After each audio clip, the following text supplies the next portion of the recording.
Just there's a cooking challenge. Laman natin sigaran kauling at your baby Jess. Or sa tanghalan. Gutom na gutom siya.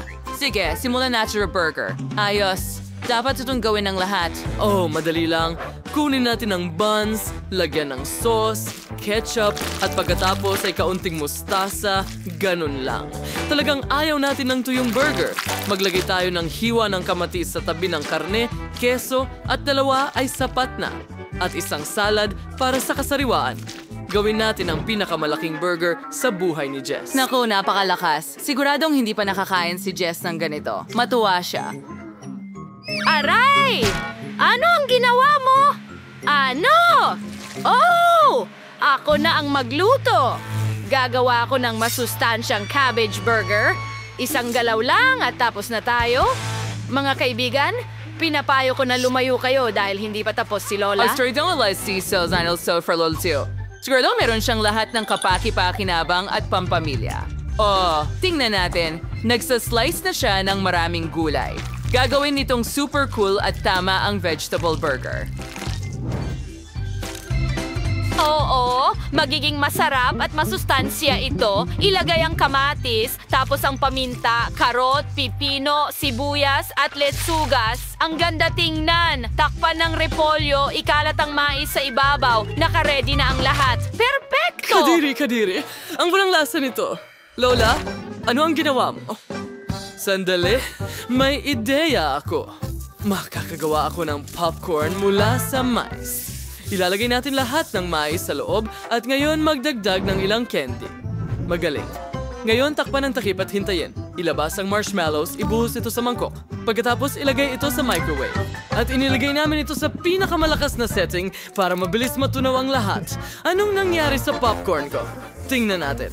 Wow! Astig! Sige, hindi ko kailangan yan. Ang init. Okay, ang popcorn ay handa na at mukhang napaka-appetizing. Kailangan ko na lang itong natunaw na marshmallows. Ibuhos natin ang mais sa mangkok na ito at haluing mabuti. Cool! Tingnan mo yan. Napaka-appetizing. Kahit na stretchy pa.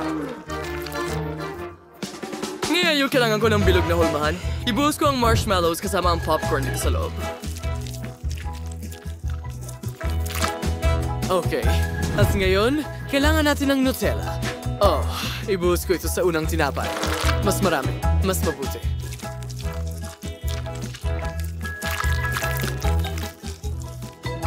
Ngayon, kailangan ko ng mas maraming Nerds candies, tsokolate, ilang choco pies, marmalades, at ilang strawberry syrup. Ganyan lang.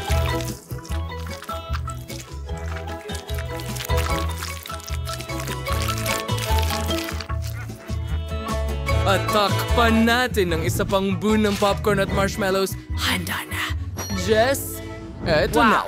Wow! Ang dami ng mga burger! Ang gaganda at mukhang masarap! Ang tanging nakakainis lang ay ang burger na ito. Bakit gawa ito sa repolyo? Well, pwede ko itong tikman. Kakagat ako. Oh, kakilakilabot. Ayoko ng mga gulay.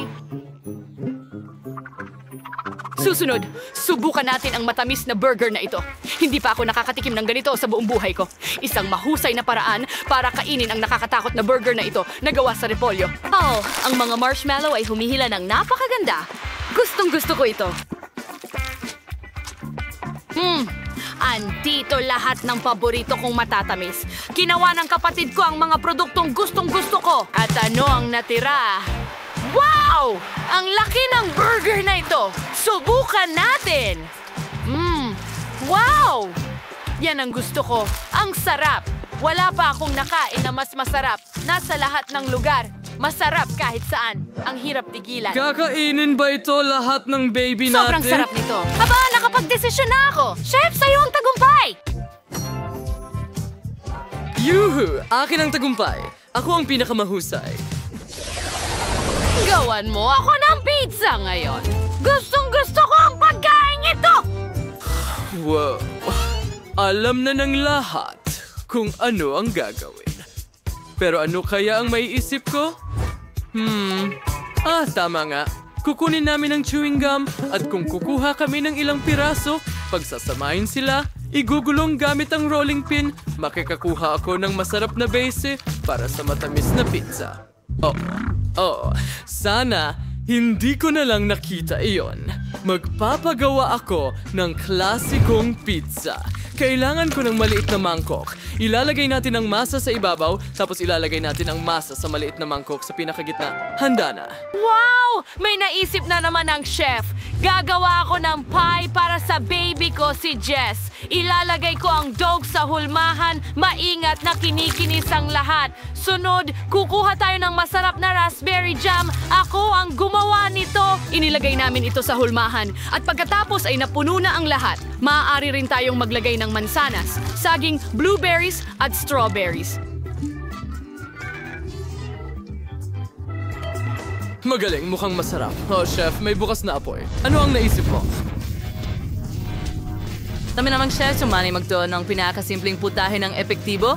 Ano ang ipagugulat niya kay Jess sa pagkakataong ito? Ang keso ay natutunaw ng kaakit-akit. Tiyak na magiging masarap ito. Nagpasya rin si Lola na gamitin ang life hack ng chef gamit ang burner. Quentin, kumusta ang pagluluto mo? Oink, oink. Lola, nakatulog ka ba? Kailangan ko rin ng burner ng kaunti. Salamat, astig. Ang bilis nitong matunaw. Ayos. Salamat, Lola. Sige. Ngayon, kailangan ko ng ilang marmalades na kagaya nito. Maraming tsokolate at M&M's. Iyon na yon. Oink, oink. Naihanda na ng lahat ng lahat. Pero tulog pa rin si Lola. Gumising ka, Lola! Jess, oras na para tikman mo. Oink! Ang sarap ng lahat. Tingnan. Magsimula tayo sa regular na pizza na ginawa ng chef para sa akin. Merong sarsa rin dito sa gitna. Ayos! Gusto ko ang pepperoni. Ito ang pinakamahusay na pizza tulad ng gusto ko. Pero aalis muna ako para sa ibang mga putahe. Ano ang susunod? Isang pie ito. Madalas akong ipagluto ni Lola ng ganito. Tikman natin. Sandali. Pero hindi ito pizza. Isa itong pie. Hindi ito ang gusto ko, kahit masarap ang pie. Hindi. Sige, kakagat pa ako ng isa. At ano naman dito? Matamis na pizza na may lahat ng paborito kong matatamis. Subukan ko nga. Wow! Ang sarap! At humahaba pa. Gustong-gusto ko ito. Si Quentin ang gumawa ng pinakamagaling na pizza. Sa kanya ang tagumpay. Hastig! Ako talaga ang nanalo. Ang galing. Pakiramdam ko ako ang pinakamalupit na tao sa mundo. Ngayon, gawin mo ako ng cocktail! Gusto kong uminom ng masarap. Siyempre, honey. Kumuha tayo ng inuming prutas. Kailangan ko ng pinya.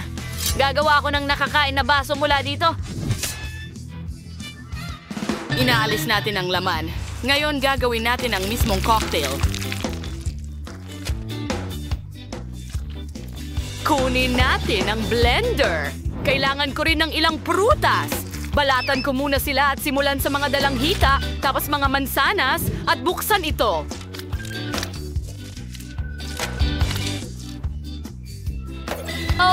Ang sarap na tingnan ng lahat. Iinumin ko na sana ito. Perfecto! Ibuhos ito sa isang baso ng pinya at dekorasyonan ito ng...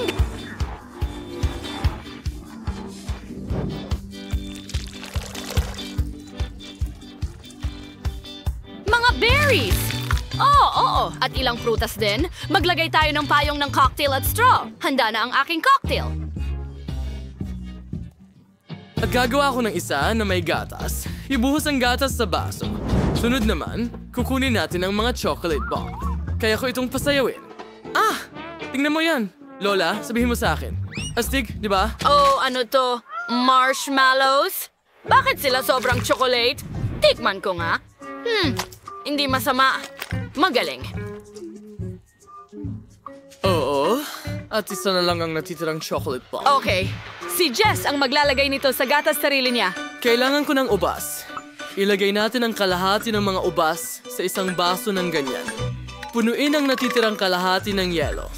Pagkatapos, lagyan ng tubig. Handa na. Magdagdag tayo ng yogurt. Ayos. Yun na yun. Voila. Handa na ang cocktail.